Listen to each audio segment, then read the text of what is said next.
fake, disgusting news.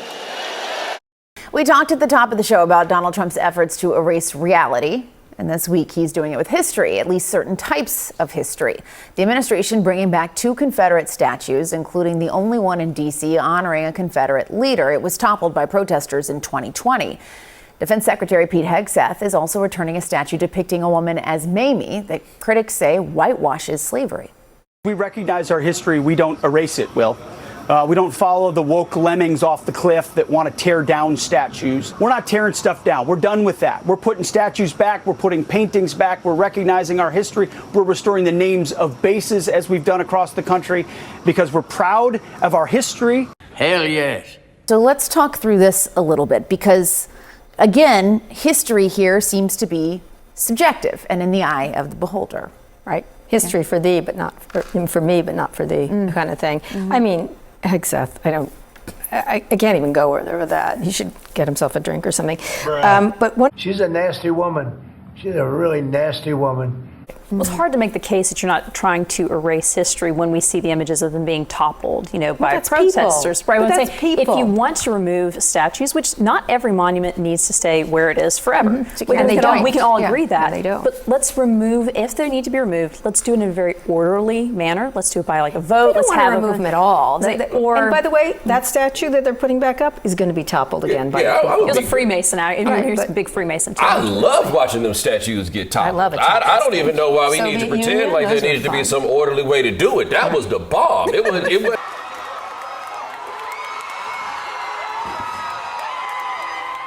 This happened early Saturday morning in the Judiciary Square neighborhood of D.C. The statue of Confederate Army General Albert Pike was the only Confederate statue in the district. Protesters marched through Portland last night, pulling down statues of Abe Lincoln and Teddy Roosevelt. They called the event Indigenous Peoples' Day of Rage to counter Columbus Day. I love watching them statues get toppled. I love it. I don't even know why we need to pretend like there needed to be some orderly way to do it. That was the bomb. It was.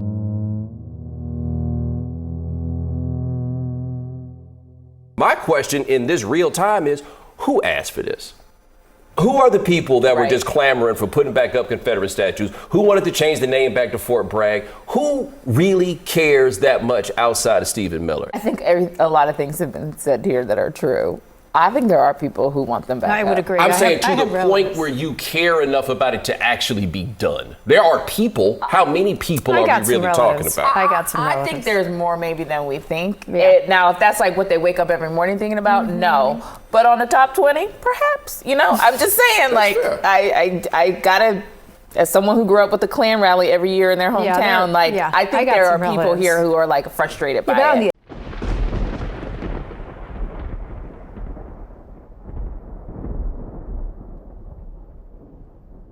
What a shocker. Police, get what you deserve! But this ship can't sink. She's made of iron, sir. I assure you, she can. And she will. It is a mathematical certainty. An insurrection. Call it what it is. Where's Hunter? I say that's the California way. Thank you, Mr. President. But that's why CNN is not trusted anymore. They are not trusted. They are fake news. Remember that. I love watching them statues get toppled. I love it. I don't even know why we need to pretend like there needed to be some orderly way to do it. That was the bomb.